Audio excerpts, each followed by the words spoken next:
Hola a todos, bienvenidos una vez más a mi canal, yo soy Marilyn. En el video de hoy vamos a comentar 5 claves para comprender las independencias americanas.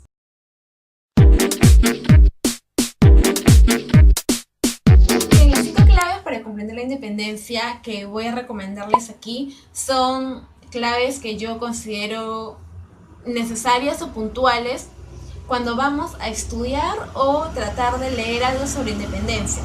No es un contenido de hechos históricos, a lo que me refiero es que no te voy a decir que la llegada de San Martín es importante o la llegada de Bolívar también lo es, sino que estas son formas de aproximarnos a la independencia. Me refiero a qué tenemos que tener en cuenta antes de poder leer algún texto o incluso debatir sobre la independencia, ¿no? Son, digamos, ideas preliminares que no están relacionadas a contenido histórico, sino más que nada a una forma de aproximación que desde mi punto de vista deberíamos considerar. Así que comencemos con el video. El primer punto que quiero abordar es que debemos entender las independencias como un proceso. ¿Y a qué me refiero con esto? Es que a menudo se suelen estudiar desde el punto de vista de los hechos que ocurrieron en un momento determinado, específico. Y muchas veces solemos colocar años iniciales y finales. Para el caso de las independencias americanas, usualmente tenemos 1808 y 1824. No digo que colocar rangos de temporalidad esté mal, pero no nos podemos centrar únicamente en este lapso de tiempo, sino que tenemos que ir un poco más atrás e incluso ir en nuestra perspectiva también considerar lo que pasa después.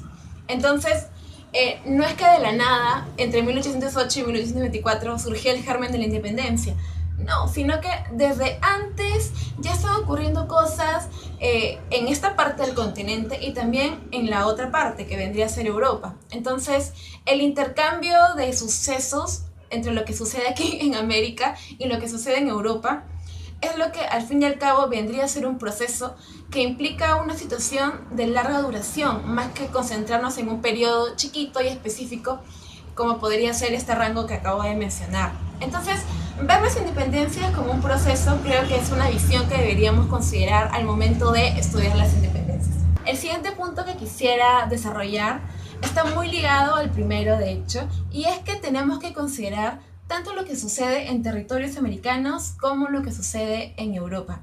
¿Y qué quiero decir con esto? Es que nos encontramos en un contexto en donde los escenarios se encuentran muy conectados entre sí.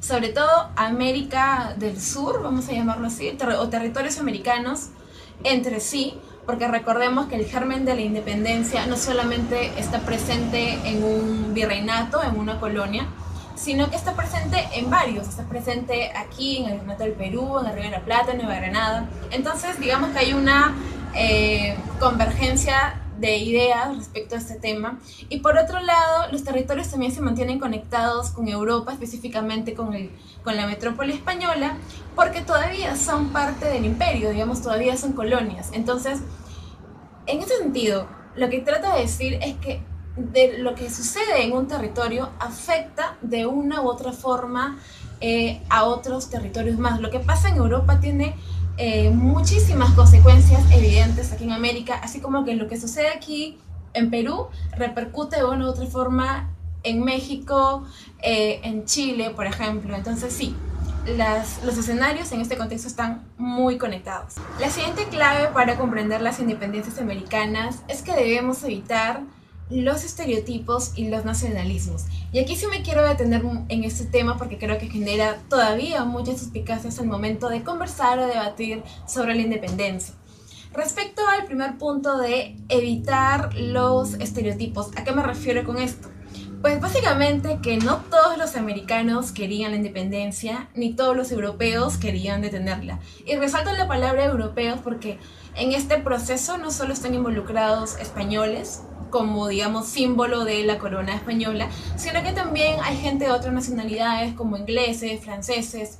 Y un claro ejemplo de ello fue el de Guillermo Miller, que fue un militar británico que participó apoyando a los patriotas en la guerra de independencia.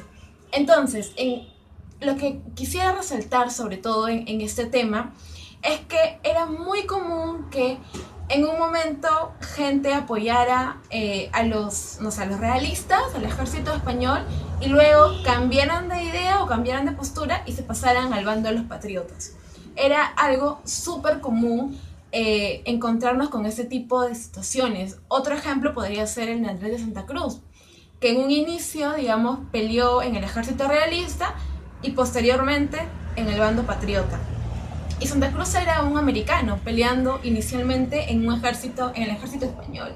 Entonces sí hay que considerar esta situación o esta característica, porque mucha gente tiende a pensar que todos los americanos querían la independencia cuando realmente no fue así. Y hay muchísimos casos que sustentan esta idea.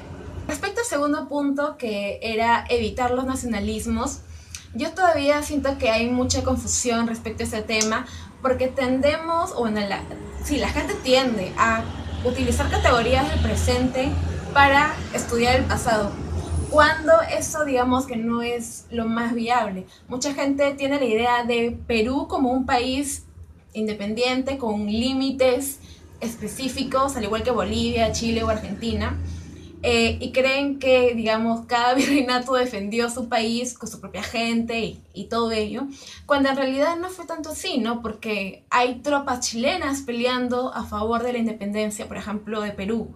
Entonces, esta idea de ver que cada nación naciente, si podríamos llamar así, se defiende sola con su propia gente, pues no es tan válida como podríamos creer, porque estamos utilizando categorías del presente para poder comprender una situación del pasado, y eso todavía puede generar muchos problemas. La siguiente clave que debemos considerar para comprender las independencias americanas es que debemos entenderlas desde distintas perspectivas o enfoques. ¿Y a qué me refiero con esto? Es que usualmente, y sobre todo años más atrás, lo que se solía revalorizar en el proceso de independencia eran las grandes batallas, la participación de los grandes militares, las tácticas militares, las tácticas de ataque y todo ello, como si la independencia se resumiera solo a un hecho, o solo a sucesos militares, a sucesos de batallas. Entonces se dejaba o se dejó por mucho tiempo de lado otros enfoques, otras perspectivas, como podrían ser lo social, lo económico, lo político, lo ideológico, entre otros muchísimos temas más que hoy en día felizmente las historiografías de distintos países están revalorizando y prestándole mucha mayor atención, ¿no? Algunos ejemplos de a lo que me refiero básicamente es que, por ejemplo, en el aspecto social, preguntarnos sobre todo quiénes o qué grupos sociales participaron en la independencia, qué pasa con las mujeres, qué pasa con la Amazonía en el contexto de la independencia, qué pasa con la iglesia, ¿hay participación del clero? ¿No la hay? Entonces, hacernos este tipo de preguntas desde otros enfoques más allá del militar, pues también nos ayuda a tener un conocimiento más amplio de lo que fue este proceso de independencia. Recalco nuevamente la idea del proceso, que aborda no solamente un enfoque temporal específico, sino que aborda, distintos ámbitos en donde podemos comprender con mayor amplitud lo que fue realmente la independencia. Y el último punto que quería abordar es que cada generación presenta una interpretación propia acerca del proceso de independencia. ¿Y quiénes son esta generación a la que hago referencia? Pues básicamente los historiadores, los politólogos, los sociólogos, los que escriben sobre la independencia del Perú. Pueden ser también periodistas, profesores, etc. Lo que quiero hacer énfasis aquí es que el contexto en el que vivimos determina muchísimo la interpretación que tengamos sobre un proceso histórico. Y esto es algo que recalco mucho, porque al fin y al cabo la historia es eso, no es una verdad absoluta, no es una verdad única, sino que es una interpretación, y como es una interpretación, depende mucho de quienes hacen esa interpretación y de lo que les sucede en su contexto más cercano. Por eso es que nosotros debemos considerar no solamente esta interpretación, la actual, en donde hoy en día tenemos mucho más apertura a estudiar la independencia desde distintos enfoques, como ya lo había mencionado, o también considerando una historia un poco más conectada entre lo que sucede en el mundo atlántico y lo que sucede aquí en el mundo americano, sino que anteriormente, digamos unos 50 o incluso 100 años atrás, pues la independencia era entendida de otra forma. Para algunos, digamos, fue una historia fundacional de las naciones, para otros se convirtió en una historia oficial, que fue el caso nuestro con Velasco, en el caso de otras dictaduras militares más también. Pero no es que estas interpretaciones hayan sido malas o erróneas, sino que simplemente son válidas si les entendemos nuevamente en el contexto en el que surgieron. Hoy en día, repito nuevamente, nuestra apertura hacia comprender la independencia desde múltiples aspectos es genial. Digamos que antes, por ejemplo, hace 100 años, a nadie le importaría, no sé, ver cuál fue la importancia de la Amazonía en la independencia de nuestro país. O sea, quizá nadie se lo había preguntado. ¿Por qué? Porque la selva probablemente ha sido siempre un lugar muy lejano para nosotros que somos, digamos, el centro de poder. Pero hoy en día hay muchísimos estudios más que se preocupan por investigar sobre qué fue con la Amazonía en este contexto de la independencia, ¿no? Entonces sí, hay que prestar mucha atención a las generaciones que escriben y interpretan la independencia, no solamente aquí en nuestro país, sino en general pasa en todos los países también, ¿sí? Entonces este ha sido el video de hoy, 5 claves para comprender la independencia de nuestro país. Yo no sé si esperaban que les diera claves de contenido histórico, sino que yo creo que las claves para poder interpretar o tener un acercamiento más eficiente para comprender la independencia, creo que esa información es un poco más valiosa del que yo simplemente les dé datos o fechas respecto a la independencia, ¿no? Que no están mal, no digo que estén mal, sino que la forma en que nos acercamos a la historia, pues también debe tener una orientación que responda a nuestros intereses particulares. Estos son los míos, estas son 5 claves que yo propongo y espero que les ayude cuando lean algún libro de historia o hablen sobre la independencia de nuestro país. Así que ya saben, les dejo aquí abajito mis redes sociales por si quieren seguirme, síganme también aquí en Instagram y nada, nos vamos, chao.